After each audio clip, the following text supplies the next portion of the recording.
Mr. Mayor, actually, I will ask one more question. Why did the Jewish community not feel loved and wanted when other people do? Assemblymember Wilson.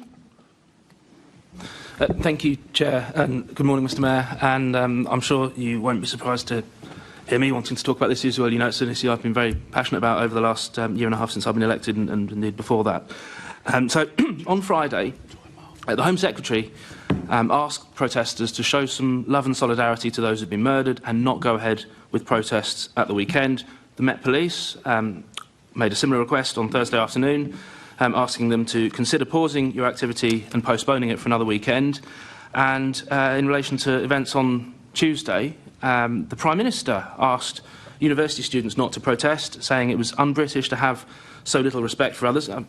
First time I think I've ever agreed with the Prime Minister, and also first time I've ever agreed with the Education Secretary, who asked I would urge them to pause, reflect, to remember our shared humanity. Now, you didn't make a similar request, did you, Mr. Mayor? Well, I agree with the comments made by the Prime Minister, the Education Secretary and the Home Secretary about the sensitivity in this issue. Nobody's talking about what people's rights are. That's really important that we distinguish, and neither did any of those people. Buckle up, guys. Today we're diving into a tense exchange where concerns about protest timing collide with the emotional weight felt by London's Jewish community. The Mayor stresses empathy over enforcement, arguing rights must coexist with sensitivity. It's a moment showing how leadership messaging shapes public trust and how reassurance becomes essential when fear rises across communities. The rights people have, but it's about being sensitive and having empathy to how people are feeling. By the way, I'm regularly criticised for doing too much communication. I'm being criticised for doing not enough communication. But I've been quite clear in relation to, ever since I first became mayor, one of the first events I did was to attend Yom HaShoah to reassure Jewish people about this city being a beacon of people to be safe in. And it is really important we're sensitive to, yes, of course we've got rights, we're not breaking the law, but it's just been a bit hurtful, it's been a bit insensitive, it's inadvertently leading to people feeling scared. And that's why we should be sensitive to these issues.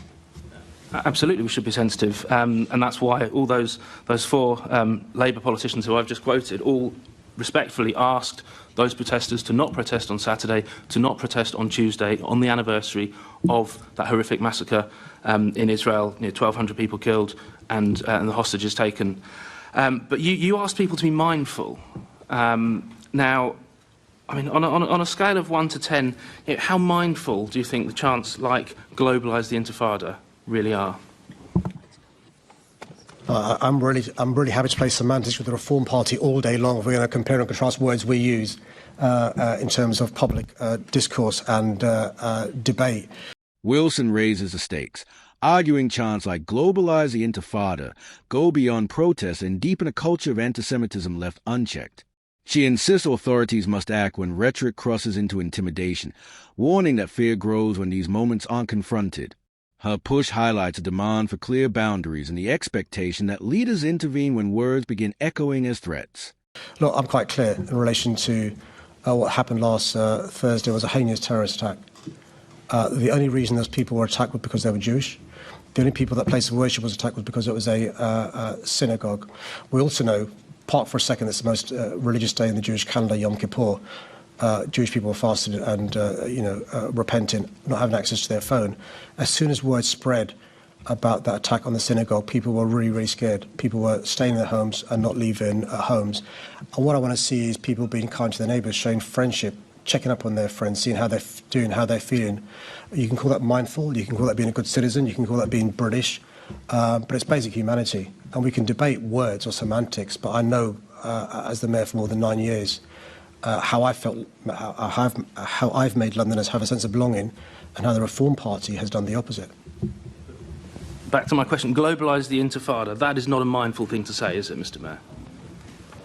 Well, I mean, I'm not going to get into the definition of semantics, but I can understand how that's felt by Jewish people. Jewish people feel when they hear that you're, whether you intend it or not, what you're suggesting is that they are at danger in relation to the consequences of the Intifada being globalised. Of course I get that. And you've said it's all about context when you're discussing with Assembly Member Hall, and we know what the context is. We found out what the context is on Thursday last week. For 2 years, we've had this untrammelled anti-Semitism. The mayor pushes back, explaining he lacks legal powers to stop marches and centering the issue in a long history of anti-Semitism. He cites outreach to synagogues and investments in education to counter hate. His argument stresses the importance of language restraint, warning that political actors normalizing hostility worsens tensions. It's a clash over responsibility, not just legality. Anti-Semitism, hatred of Jews, river to the sea, globalise the Intifada. We know what it means. We know what it means. And it's been allowed, this culture has festered for 2 years, Mr. Mayor. And you can talk about being mindful, you can talk about all the platitudes. Look, if there were awards for hand-wringing and platitudes, you'd win them every time, Mr. Mayor. You absolutely would. But what we want is action. You talk about Jewish members of our community feeling scared, feeling frightened. The brave men and women of groups like CST and Shomrim, they're not frightened, they're angry that they have to be doing what they're doing because this culture has been allowed to fester in our city, in our country, and we saw what happened on Thursday last week when it's not nipped in the bud. That's what we're seeing in London, what we've seen for the last 2 years. It's not just about last weekend, it's not just about last Tuesday, it's not just about last Thursday. It's happened repeatedly. And the powers are there to intervene. You have the powers under the Public Order Act to intervene, to impose conditions, and if necessary, to stop these marches going ahead. Nobody wants to block the right to protest per se. Certainly none of us on this side of the chamber. But where they cross the line into hatred, into inciting violence, and then that violence has happened as a consequence, that's where we're asking you to intervene, Mr. Mayor. Well, Chair, I must be given a chance to respond to the various assertions made by the member. It's very important. So firstly, there are no powers under the... The tone sharpens as accusations and corrections collide. Critics demand tougher action, while the mayor questions a grasp of the law and defenders' approach to community reassurance. The moment reveals frustration on both sides and highlights how symbolic gestures often fail to satisfy demands for concrete intervention. It's a debate over credibility, authority, and the limits of influence. Public Order Act for the mayor to stop a march or to disrupt a march. It's really important you understand the law if you're going to be the party of government. Point number 2, anti-Semitism didn't begin on October the 7th, 2023.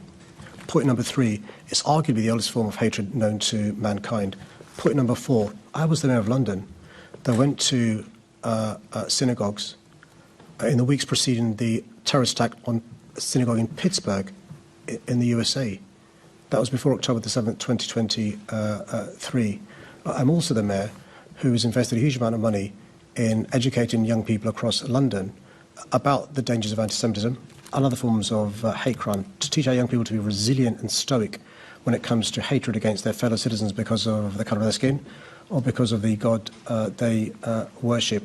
I'm also aware about the importance of language, which is why you won't hear me using some of the language members of the Reform Party use, because it encourages, it mainstream, it normalises hatred, which is why, for example, last summer, when there were race riots across the country and they weren't in London, I spent a lot of time with the Jewish community, the Muslim community and others showing solidarity as well. But does he understand the ripples of fear that marches in the centre of London organised by the far right lead to Jewish families, lead to Muslim families, lead to black families? Why don't you show the same sensitivity as to often them? happens, Mr. Mayor, you're asking me a question. I'm very happy to swap places if you want to ask me questions. I'm going to have to draw a line to it there because I don't want to take up too much time from my wonderful This is the new problem, Chair. colleague They don't want later on in debate the, because their arguments fall down when there's scrutiny and some debate. That's the problem with the Reform Party. They're like the Tories. You don't answer the question, Mr. Mayor. Mr. Mayor, actually, I will ask one more question. Why did the Jewish community not feel loved and wanted when other people do? Well, I'm really happy to compare and contrast the numbers of Jewish supporters of the Labour Party versus Jewish supporters of the Reform Party. I want every Londoner... We'll see in the local elections next year, Mr. Mayor. I want every Londoner to feel loved or wanted, whether you're a member of the Reform... Well, I'm sorry you feel that way, but, the Reform Party did stand at the last mayoral election, and you were the sole Reform candidate. You've got another person now who didn't get there by winning an election as a Reform member. Let's be quite clear. And so...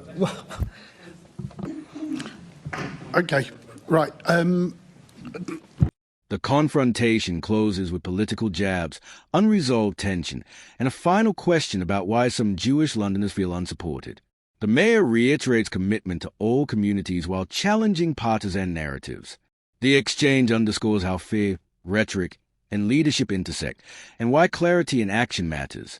If you enjoyed this breakdown, like the video, subscribe to the channel, and we'll see you in the next video.